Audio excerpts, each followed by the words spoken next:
Saturday at this same time, the National Broadcasting Company presents Morgan Beatty's War Telescope, a review of the war week and a forecast of possible developments to come. Morgan Beatty is NBC's veteran war reporter in the British capital. And so, for his regular Saturday report, we take you now to London. This is Morgan Beatty looking at the 204th week of war through the War Telescope. The world has had 7 days to absorb the shock of Mussolini's, quote, resignation, unquote. But 7 days is hardly enough for an event of that magnitude to sink in. Unfortunately, other crowding events, the question of what Italy's going to do, what Hitler's going to try to do, and what the Allies are doing, are filling the airwaves and the newspaper columns. We haven't had time to focus our attention on the real significance of the end of Mussolini. But the clues are coming now. Last night, the Berlin radio emitted the usual reading of the Goebbels article in Das Reich. You see, for years, the German public has taken its cue from Dr. Goebbels, the Hitler propaganda minister. He writes a piece for his newspaper, and the Berlin radio religiously picks it up word for word, comma for comma, and allows the German public to listen to the wheels go round in the mind of the great doctor. But this week, there was no advice from Goebbels. The wheels went round, but they weren't held up to the microphone in Germany for the moment. The reason for this interruption of German propaganda is quite clear. It's a part of the Mussolini shot. For 20 years, the man Mussolini has worked night and day to make himself a legendary figure in Italy. His word was law, and the law was fascism. Now, suddenly, the great legend is gone. It's perfectly obvious to Dr. Goebbels, of course, that both Mussolini and Hitler have put their faith in a doctrine that never held water and never will. Namely, if you repeat a story long enough, and if you educate people to believe that story enough, they will believe it. If these men had taken the trouble, of course, to heed an Illinois storekeeper named Abraham Lincoln, they would have known that you can't fool all the people all the time. But, of course, they didn't pay any attention to Lincoln. And so they've suffered a great shock. And they don't quite know what to do to pick up the pieces. In contrast, let's note what the poor, helpless democracies have done this week. As we reported to you exclusively earlier in the week, the High Command had framed the terms of capitulation for Italy along with the campaign against Sicily. And Winston Churchill read out those terms the day after Mussolini's fall was revealed. Give us, said the Prime Minister in effect, give us a clear path through your country to get at our number one enemy, and we'll be reasonable. At the same time, the Prime Minister and President Roosevelt have said we'll make no compromise with fascism. But they did not bar any dealings with reformed fascists, provided we hold the whip hand in those dealings. And that, too, sounds perfectly reasonable. Meanwhile, the Anglo-American generals began to crack down on the last remaining corner of Sicily with their big guns, and the air attack continued in that theater unabated. And just to be sure that the Germans themselves understood the full significance of the fall of Mussolini, the Anglo-American air fleets based on Britain redoubled the attack on Germany this week. Our flying forts and the RAF's night bombers unleashed on Western Europe the most ruthless bombing assault in the history of warfare. The Luftwaffe, of course, did its best on the defensive, and the military discipline of that organization still held the controls. But the grip on those controls was weakening. The reason of its weakening is fairly clear. They can't make airplanes and train an air force as fast as we can. And there's an added reason why the Luftwaffe is weakening, along with civilian German morale. It's the men in our air forces and their determination. This afternoon, we have 4 of those men here in the studio with us. They've just passed through one of the most amazing experiences in this war. They were shot down over German-controlled water. They watched the bombing of Hamburg, the great German naval base. They watched it twice, once in daylight by American flying forts, and once by night by the RAF. And still, they lived through it all to come back to England. As these boys talk to you and me today, and to each other, I'd like to ask you to listen for clues to very significant facts that the enemy can never face down. And we'll check up on the facts at the end of the broadcast. Lieutenant John P. Keelan of Navasota, Texas, is the pilot, and with him are 3 of his crew. Lieutenant, all of these men, well, you folks back home can remember the kids down the street, the boys who passed by on their way to school a few short years ago. These men are those boys grown up. They're typical. That is, all except Ed Cannon. The boys call him Sunshine. And why Sunshine? Well, can't you see there's plenty of scalp exposed for the sun to shine on? Yes, Ed's a little premature with that bald spot of his. Makes him look a little older than the rest of you. Otherwise, you are all typical, or were a few short years ago, typical neighborhood boys. But, Lieutenant, what happened out there? Well, on the Keel raid last Sunday, we went in and out okay. Except for a little flak. Yeah, a piece of flak came in behind me, and I saved it for a souvenir. But it didn't take you long to forget that flak when we went into the dive. You were moving faster than the draft board when I enlisted. Wait a minute. You're getting ahead of the story. Lieutenant, won't you pick it up back there away? Well, we thought we'd shaken the fighters, and the show was about over, because we were out over the North Sea, homebound.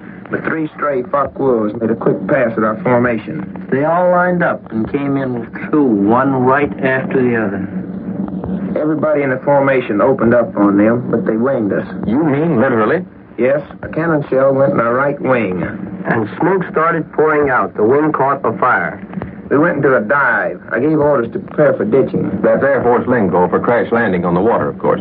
All of us knew the wing was gone, and we were going to have to get out. And you were 30 miles from Germany? Yes, I didn't want the boys to jump because I thought, well, I was afraid they'd never be found, and I hoped I could bring the ship out of the dive.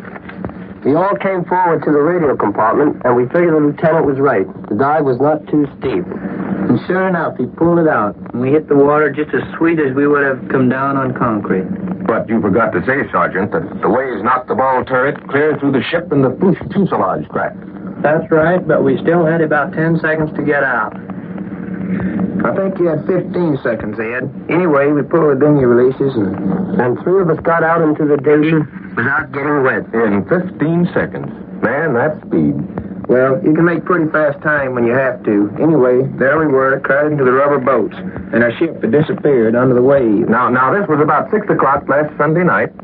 Yes, and the first thing we did was to tie the dinghies together and start worrying. We knew the formation would report our position. They must have seen us ditch, but we were mighty close to Germany. And we didn't want the enemy to pick us up. The wind was cold, too. So we rigged the tent over the dinghies, we made it out of parachutes, and then waited. Then we heard the hum of those Lanks going into Hamburg. You mean the big night raid on Hamburg of last Sunday night, of course. Then you gentlemen must have seen that raid. Yes, sir. We had a grandstand seat for that show. It was a great thrill anyway. We saw the flak going up and heard the explosions of those blockbusters. We never thought we'd be able to watch one of our own bombing operations, but there was another surprise in store for us. We heard the dogfights with our forts when they came over the next day on the Hamburg daylight raid. But we were out of sight by land. And we were watching for some of the RAF Air Sea Rescue planes.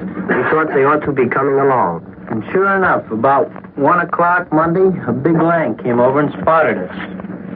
And from then on, there were anywhere from 4 to 8 rescue planes around. One of them dropped a power launch by parachute, and it was mighty good to see our forts join the British to hold off German attacks.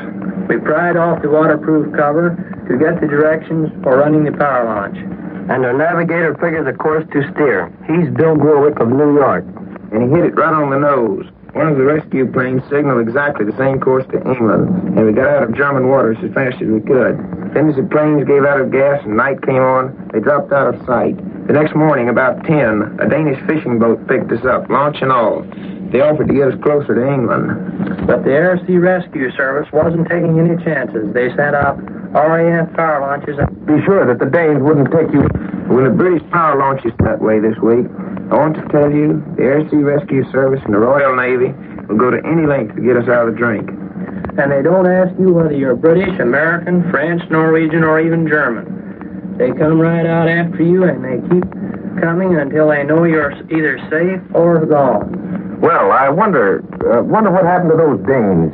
Well, when we left them, they said they'd see us again. They didn't like the Germans a bit, and I found out yesterday that they followed us in and tied up in a British port. They're going to join the Free Danish Air Force here in Britain. And there you have it, ladies and gentlemen. I'll bet you folks thought Tom Swift had some adventures in his day. They were pretty tame, I'd say, compared to the adventures. But I wonder if you also picked up the clues, the very significant clues, as we went along, the portents of future events. You remember way back there several minutes ago, Sergeant Cornick referred to his draft board. Well, all of the were either enlisted men, they enlisted just before they drafted, or they were actually drafted. Sergeant Cornick told me an hour or two ago, just before the broadcast, they had a little understanding with a fellow named Uncle Sam. The sergeant says it was a yes, sir, and a no, sir understanding. Anyway, not a single one of these men, including, as a matter of fact, Lieutenant Keelan, has been a professional soldier for more than 2 years of his life. They all came into the Army about 1941, I believe. Some of them later. As a matter of fact, Lieutenant Keelan in 1942. And although the lieutenant dabbled in a little ROTC work in Texas, the military is not his line. And the parents of all of these men weren't too happy about their boys going into the air service. But, as I understand it, all of these parents back there at home in various parts of the country are reconciled to the service now, and they understand. In other words, it didn't take democratic America 20 years to turn out skilled aviators and soldiers. And I wonder if you noticed that professional navigation on the part of this man, Bill Grulich of New York City. He's not here with us today, but if you'll remember, the navigator hit the course for England from one of those rubber dinghies right on the nose. So in that service, they don't ask you what's under German guns for all of the men in all of the Allied services, 365 days a year. As a matter of fact, we tried to get some of these royal... They told us they'd be glad to come and to talk to you people, only they're just too busy this week. All of these young men in the Allied countries came up in nations that hate war. These American flyers in the studio, for instance, went to school out in Texas, Colorado, up in Minnesota, and in Pennsylvania. They've been taught that war is not the way to solve the problems of mankind. They've been taught it all of their school lives. Now, isn't it strange? Mussolini has been teaching exactly the opposite doctrine to the children of Italy for 20 years. Remember the youths of fascism and so forth? His flyers, his soldiers, and Hitler's have been taught that might is right. These American boys you've heard today were taught that might should never be used except as a last resort. And so now we see what's worrying Dr. Goebbels, why he's flustered, why he didn't go on the air with his piece in the paper last night. He thought, as Mussolini has thought, that a generation taught to fight would be an invincible generation. He thought that the democracies had so far forgotten the fundamental defensive instincts that they couldn't defend themselves against aggressors. Dr. Goebbels is paying dearly for his mistake and paying dearly for it right these minutes. These men, and millions of men just like them, can think for themselves. Oh, it might well be that they argue once in a while about just what shade, and these young men are determined We report on the war as observer in the British capital. Mr. Beatty is presented every Saturday at this same time, so be sure to tune in again 1 week from today. This is the National Broadcasting Company.